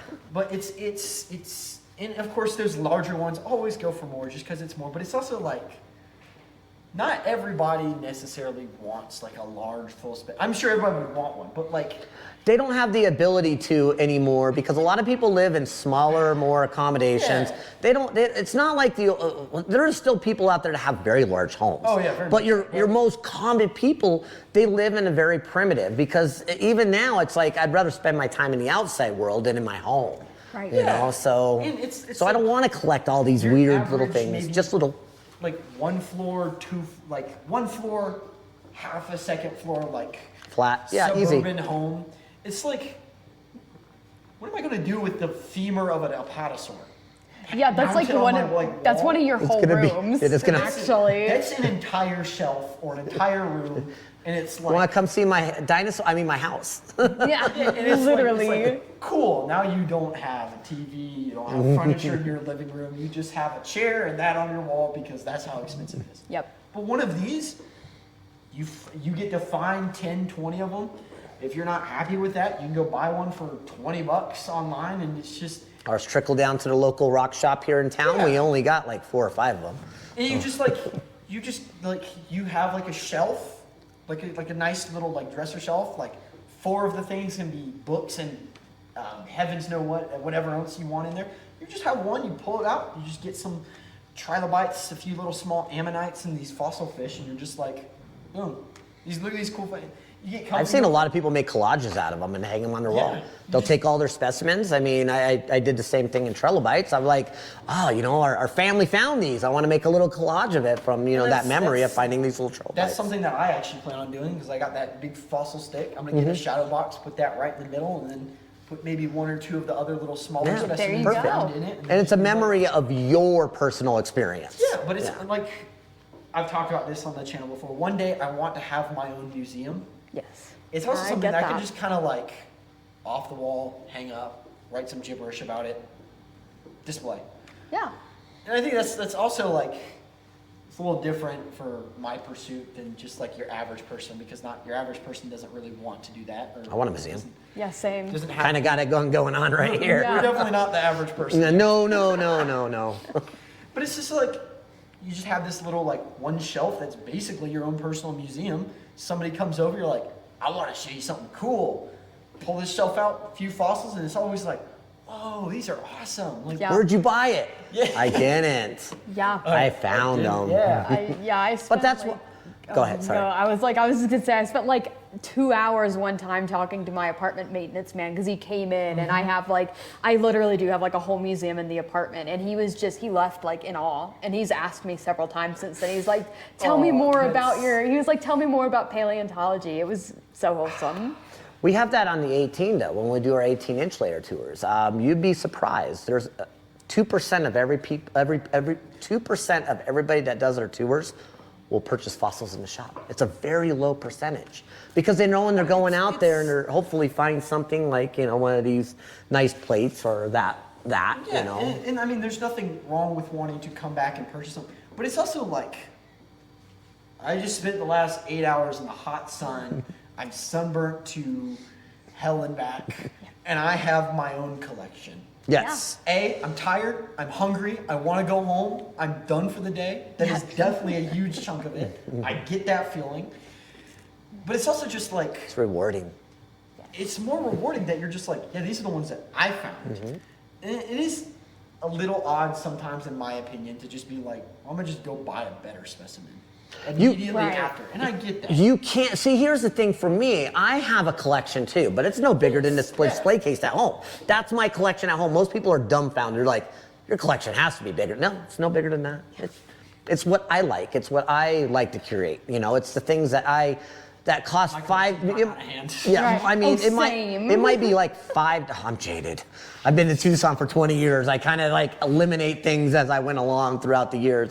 It's things that you can't find. You know. Do you also have an entire room that's just cluttered, or is I got all stuff in the garage. Yeah, or- I have to clean my closet out, and I'm going to literally just turn my old dresser into a display case. we have like a 2-bedroom, and one of them, it was like actually like my prep and casting workshop, and it's turned into prep and casting and also And 10 million collections, fossils. Cade's Museum. Yeah, Cade's Museum of Natural History. actually. Mini museum. Yeah, there you go. I like that. Personal Yeah, museum and my friends when they come over. yeah, exactly. a lot- Hopefully public one day. But a lot of my collection, because I started collecting when I was like, ooh, trilobite, you know, and that was, Yeah. you know, I'm like, oh, it's early collection. it's an Acephiscus, and it was the coolest thing ever. And then later on, I'm like, it's still cool, and I'll still keep maybe the nicer ones, but I'm gonna give the other ones away to somebody. Right. You know, just like rotate the collection out so it doesn't take up room, but somebody else is gonna appreciate it at that beginning stage, just like me. And that's what it is that beginning stage where you start collecting, you know. Yeah, and especially when I was like a lot younger, you go to like, especially for me in South Carolina, if you're from South Carolina, you go to Myrtle Beach or the coast and you get all the shark teeth. Oh, yeah, out, yeah, and yeah. you're like, Oh, yeah. But it's like now I'm at like a weird stage where I go to a shop and I see that and I'm like, I don't really want to buy a shark tooth. Though. Yeah. I know where to find them. I know how to find the like, not like the cooler ones in my opinion, but it's just like, I'd rather do that. It's more rewarding. Yeah. And I have the opportunity and the capability to do that. And it's like, one of my teachers from high school, amazing man, his kid is obsessed with paleontology. I've stayed in contact with him. And I literally just like a meg tooth that I found, not like a big one because I don't feel like dealing with the government and shipping and all that. Right. Just this little tiny one. I think I have unironically one that, You have a meg tooth Oh my with God. you? it's a smaller one. Oh my gosh. It's one that I found that was just, I think I kept it on my hat and I got through TSA with it and then Oh my God, that's so cute. Exactly, and it got blown off on Dinosaur Ridge, so I had to re-find it, and I was like, I can't leave that behind. That's I'm gonna so cool. confuse a researcher. They're gonna be like, "There's sharks here." Oh, yeah. Yeah. It's just like, We had that happen on our quarry, coincidentally, with the Notagonius. There was one of the Chicago guys, one of the students, they brought this, they said, we found a Notagonius in the upper splits. And I'm like, it's not possible. Yeah, It's not possible. And they're like, no, we did. We found it, you know, up on the upper splits. I was like, well, where'd you find it? Show me where you find it. let's see where What stratification layer did you Yeah. get? He's like, well, I think it was up here. So we're looking through. It's like, your color's not right. And then he finally said, I think I maybe have brought it up from the 18. yeah. So, I mean, things like that, yeah, you find a shark tooth out there, it's like, somebody had to drop this. What do you mean? There's a shark tooth in the middle of the Morse information. What is it? And it's like somebody writes an Confusing. entire paper and you gotta like, It's those hey, so it's your those paper- prehistoric sharknadoes. so You're like, so like your paper is invalid, not because you did a bad job, but that was my bad. I'm so sorry. I dropped it. I brought that with me and it got blown off in the wind and I couldn't find it and I was like, whew, but I luckily found it. So You would have to find multiple specimens to write a Yeah, conclusive yeah. paper, though. It's like not just one. But I don't know. Things get written on one oddballs all the time. I got a grasshopper back here, so I get it. So. But it's like, he's just like, yeah, my kid's obsessed with it. I'm just like, cool, I found this shark tooth, envelope, ship it to him, have fun with it. yeah. Just enjoy it. And it's like, that's honestly one thing I'm probably gonna do with the fish specimen I found. I'm going to just pop it in an envelope, ship it to his house, and just be like, Didn't I ship you some fossils? you did. He had a fossil that was, and you can edit this. No, it was I'm leaving this in. I did. It was a little painted, and I was like, you need a better specimen. Let me just I'm just gonna ship you one, you know? And so you have one in your collection that is pristine and perfect and pretty, you know? And I wanted you something that was, you know, a representative of what that really was. And that fossil, I've got this little leather pouch. I have like styrofoam wrap. I don't know what it's called. It's not bubble wrap, but it's like those styrofoam cubes, but it's flat. And I'm going to call it styrofoam wrap because I don't know what else to call it. Now Good enough. Yeah. And it just sits right in there, sits in that leather pouch, and the amount of times I've just like unironically had it in my bag and somebody was talking to me about paleontology and I was like, do I have something? I'm just found it and I'm like, sure, let's take it out and just show it off and talk about the Green River Formation. And There you and it's go. just come up organically in conversations and things like that. And back home, I have a half of a meg tooth that I carry around in my bag because I know people ask But about that's science communication right there. If you can Yeah, have them this hold is it my in their job, hand at the so- same time. You I'm got just like, that kid on you. I love that. And it's like, even those are a little different because on one end, like the meg tooth, it's like holding just like steel. I've dropped it. Oh yeah, Yes. they're durable. I've dropped a hammer on it unironically on pure accident while working on a shelf. Just not even a dent, not even a chip. I think No, it they're- unironically somehow dented my hammer. And I was like, They're indestructible that. almost. holy, I'm like, what in the... Well, you gotta imagine they're rolling down the river too and getting beat up by gravel, and they still look like a nice dude. I also do have more fragile specimen that I don't carry around. I keep Yeah. on a shelf that I only take pictures of. I'm very careful with. I have some dromaeosaurid like cast claws that I've chipped one and I'm just like, it's a cast. I'll keep it. Whatever. Doesn't Right. matter. But it's like, I don't carry those around. But on the same time, I love casting. Yes. It's a beautiful because it's like for those more complicated specimens where it's like. Well, you can print it and give it to a kid too. Yes. And they don't care if they drop it, but it looks cool. It doesn't. you It know? doesn't matter if it breaks because there's no actual scientific importance to it because it's a cast. They're meant to be produced like that. I have a cast of the first megalosaurid jaw. And it literally comes to school with me. It sits Yeah. on. And you've done a lot of casting. Yes, I do. So this is a topic that you. Yeah, absolutely. No, and like that's the nice part because yes, they're incredibly durable, and I mean, it depends on the material you make out of. I mean, I've course, done a lot resin of, is- I've done a lot of resin. I do traditional molding And of course, casting. example. Yes. I do traditional molding and casting, with silicone, and then you fill the Yeah, mold, you get and that, and that can be depending on what you're molding. It can be a little destructive. So 3D scanning and printing it's a very good thing that we're developing that. But the really nice part about fossil casting is that you have a 1-to-1 scale. Unless you change it, you have a you can 1-to-1 change it. scale exact replication of the original that is so accurate that scientists could study it without ever getting their hands on the original. my- And it is so phenomenal, not only for scientists, because for people like us, I mean, we love having that for the information, but also because it makes it accessible to the public.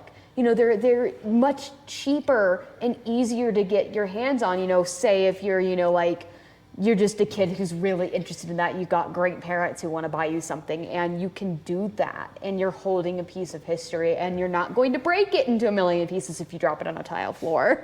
And one of the really cool things about that is you can send that file across the ocean so somebody else can study it as well. Exactly. So that's really important. The only thing left after that is maybe some chemical testing on what that would have been around. But other than that, I mean, as long as you have that. If you're doing visual basis, casts are fine, but like if you want like actual scientific research, the actual fossil is Yes. still objectively better. But because you get the sometimes they're super fragile. So if you can Yes, print you like get some that three-dimensional problem, trilobite, Yes. and you can just ship it over to London, and they can study it and print it. If they break it, it's not such a bad thing. And one of my favorite people that I've ever talked to and interviewed, it's Dinosaur Skeletons. He's based in the UK. He's doing something very unique with it, where he made a completely original Allosaurus specimen. Really? There's no fossil representation of it. There's no real fossils of it. It's, I don't want to say made up because it's still based on Allosaurus. Right. But like the actual specimen, completely fictional. That's really And interesting. He's done research on Allosaurus pathologies, on injuries of Allosaurus, where they're most likely to get them, where they, like things that would have been in the time to give them injuries. And he's based the pathologies on the cast on that. Huh. And it's So Achilles. neat. Is this your father? Yes. that's Okay, my I didn't know. I thought you were gonna maybe ask me a question there. I had a. You can edit this out. It's Achilles the Allosaurus, just on display in the Kent case, and it's just like, that's one thing he takes great pride in. He's like, I hand make all of these, I 3D print some, I sculpt others, I make sure that like no two are the same. I look at fossil deposition and deformation and how it would have warped and things like that, and it's just like, that's like such a unique thing, and it's also like, buy this tiny Microraptor skull for like $150. Yeah. A lot of museums are doing this now too, because they can sell them and the proceeds go to their museums without, and they encourage people maybe not to go dig the bones, maybe just buy a cast of it, you know? Yep. So. And it's that Glen Rock. It's like, here's an exact cast of the Ceratosaurus that we have on display. It's the same cast. Here's this cast of an Allosaurus arm. Here's another one. Buy these. And it's like, this is a bit weird, but sure, why not? Yeah. They're cool. I want one of those. Well, What are I you mean, talking I would. about? I wouldn't mind having a cast. I mean, I have a cast of an aloe over here. Yeah. They look very similar, so a lot of people don't really, you know, the ones that sell for $44 million. Well, those are the people that, you know, that's a whole different category. But there's not everybody that can afford that $44 You get the million. full-scale, real Tyrannosaurus, extreme detail, one-for-one replica of Sue, and you're like, yeah, I need to charge you like $40,000 for this. Right, It's like, that exactly. completely makes sense. You have to pay for all the welding and metal mounting and Yes. The painting and It's everything like- that goes behind Well, a that. lot all of this makes sense, bro. Well, a lot of that, even in the commercial world, is being done. I've seen a pachyderm just set into a cast. And for me, if it's over 50%, it's a cast. Yeah. I don't. If it's under that, then I would say you probably have more of a fossil than a cast. So a lot of people that portray that. The problem in our industry is fraud. You know, like you have trilobites or things that are integrated together and molded, and they're being construed as that. So you have to use black lights testing, you know, and Right. so that trilobites are a big one, because people will replicate a $20,000 trilobite, actually insert it into a rock, and they're really hard to tell, and especially now that you can print in stone. So it becomes really, it's hard without magnification. Magnification is going to almost reveal 90% of all fraud. You just got to have that ability, or a camera that'll pick that up, or black lights, something that you can use. So off track, sorry. No, I mean, but it's, We talked about casting, and you know. Yep.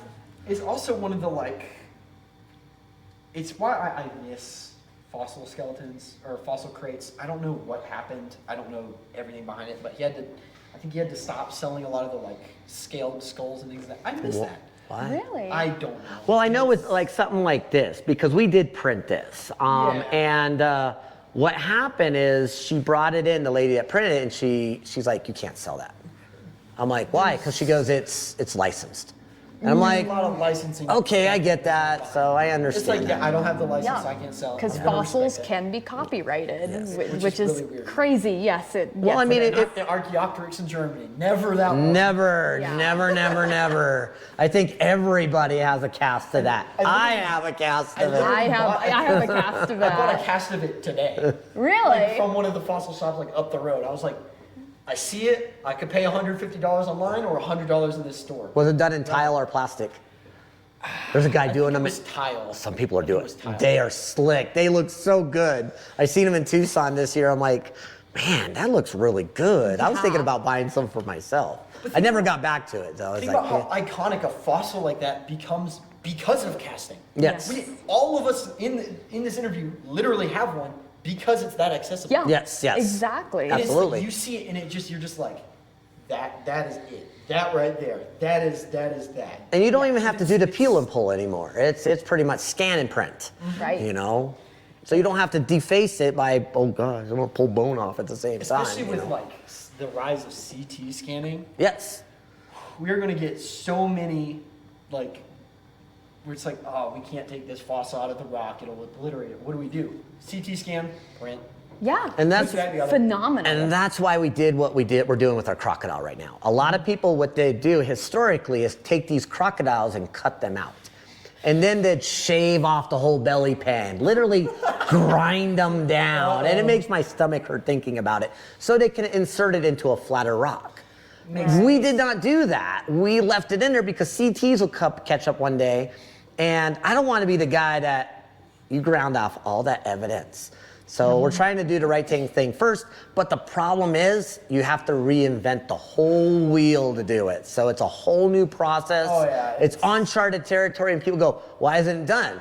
6 years later, and I'm like, well, because there's a whole process that is not available to the public out there that we had to make a crane out there just to move it around. Yeah, it's so crazy. I mean, we built a hoist, had to make a table that flips up. We had to reinvent all this equipment just to deal with this specific specimen. So it's not like a dinosaur where I can just weld it up on a, you know, and because it's been done so many times, there's a process out there. Especially with the casting and the collection of so many different specimens, we get beautiful examples of Morris the Kemmerer in the Wyoming Dinosaur Center.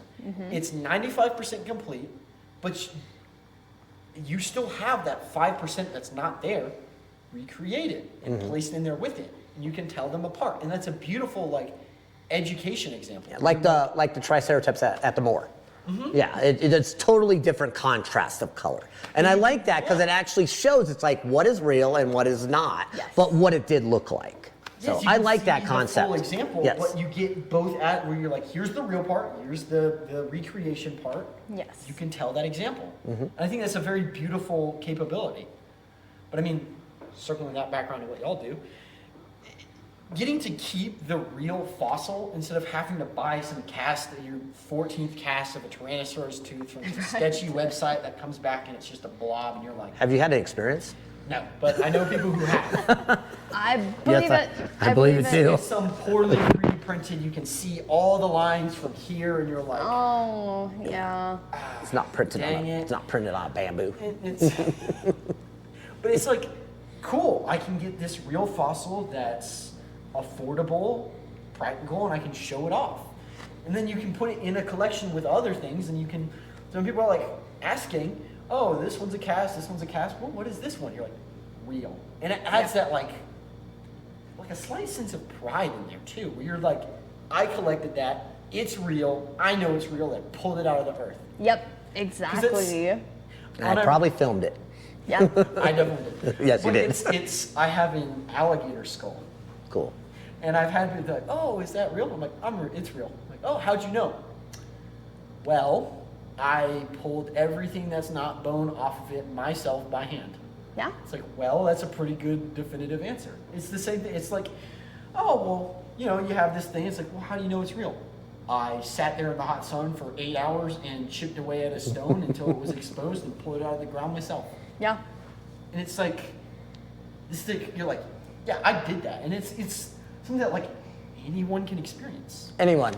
It's, And there's multiple places to do so. yeah. You know, this formation is vast, and there's how many companies actively, you know? 3, 4. I'm Yeah. sure you go volunteer at Fossil Beat too. I'm sure there's Absolutely. volunteers. Oh yeah, all the time, you know? So, I mean, it's just this like beautiful operation. I mean, you get to experience that.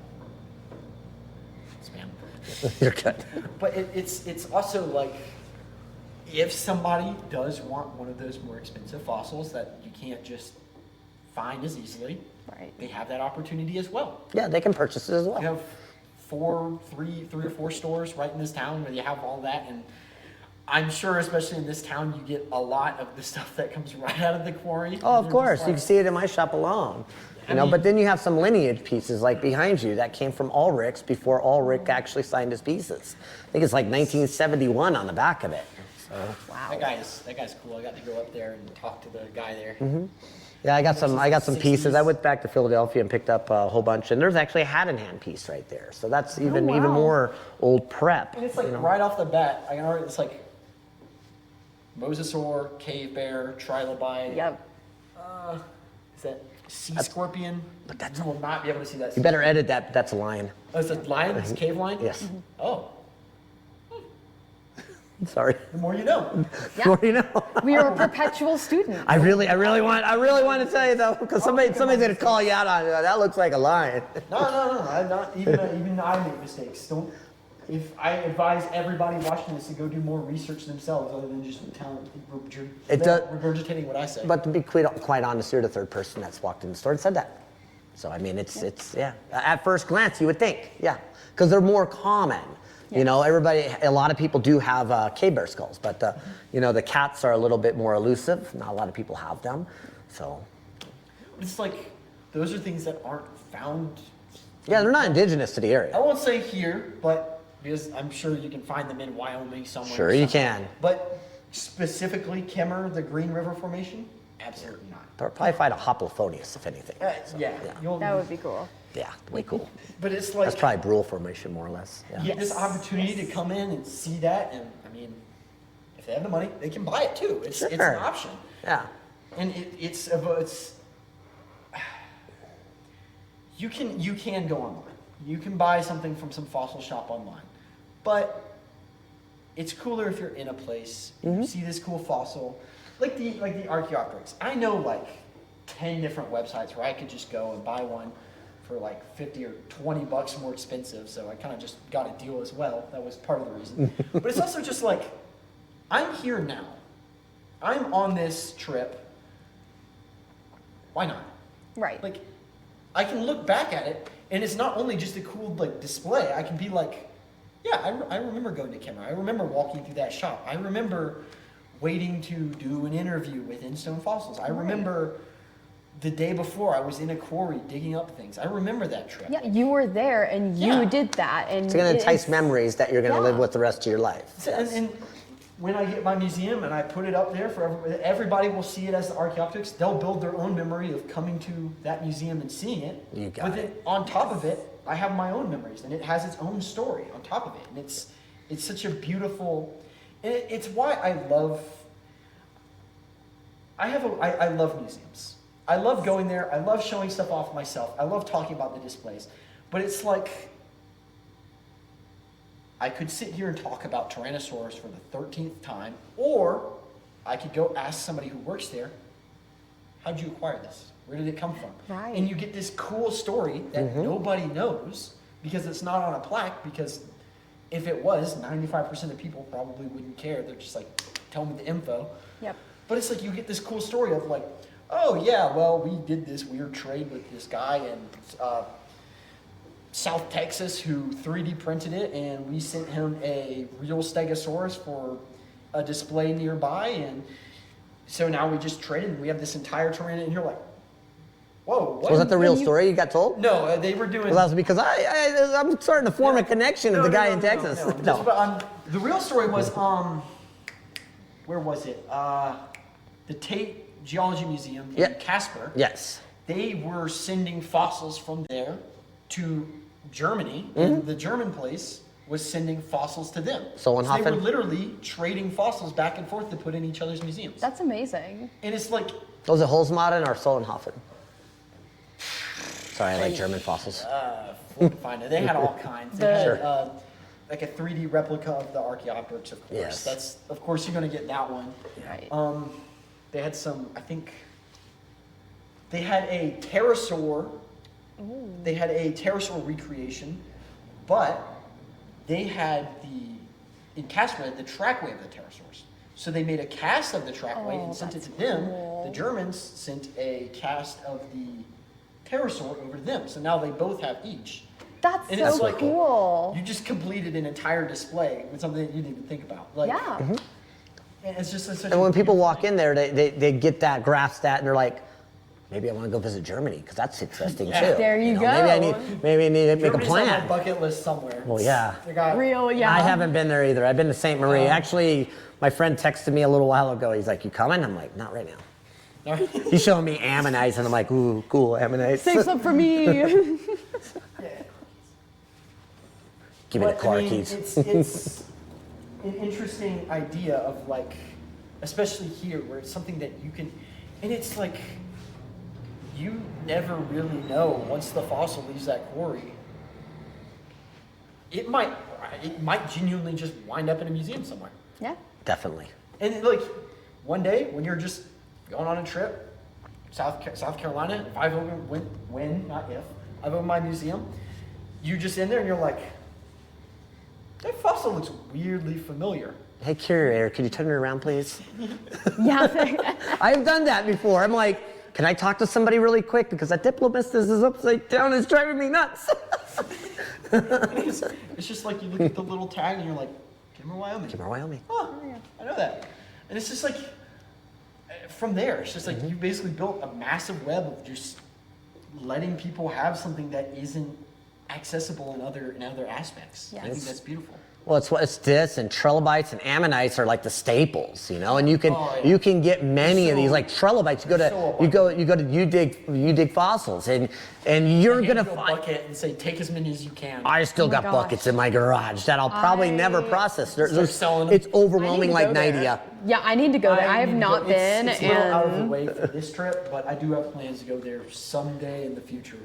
You should have went with Luke, huh? Yeah, I know. It was so close. I know. What other questions do you got? I probably should start wrapping some stuff up, but I guess, do y'all have any final things that y'all want to say? Any advice, words of wisdom, inspirational quotes you want to have out there? Inspirational quotes. I don't have inspirational quotes, but stay thirsty, my friends. Stay thirsty. No, go ahead. I'm going to let you. Oh, I don't know. The only thing that was coming to mind was from Meet the Robinsons. It's like, keep moving forward. Like that. Yeah. Keep exploring. Keep moving forward. I mean, Always- it's a good quote, I think. Always be curious. Don't stop your ambition. Don't. Thank you so much for letting me come out and interview y'all and talk to y'all and showing this cool back display. Yeah. Fossil. You know, I could say the same thing. Thank you, Eric. It's been insightful, and I'm really happy that we had this time and this opportunity to actually discuss. I know I'm limited when you try to get a hold of me sometimes because I'm a busy person. I get it. So, I'm always just like everything. I'm always moving forward. You should always be moving forward. Yeah. So, and if y'all are out in Kemmerer, Wyoming, come stop by. Come say hi to us. Do a dig, do some prep work. It's super fun. You'll love it. But thank you so much. Yeah, thank I look you. forward to staying in contact and hopefully seeing y'all again. Absolutely. There you go. And remember, keep it prehistoric. Bye.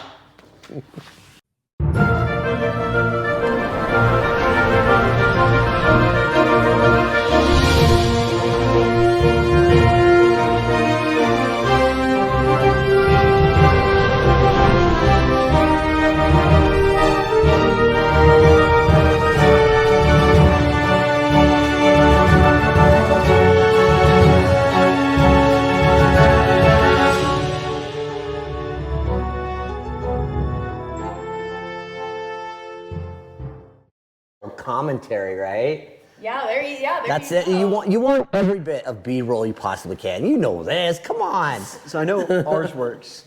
Could you just like talk? Oh yeah.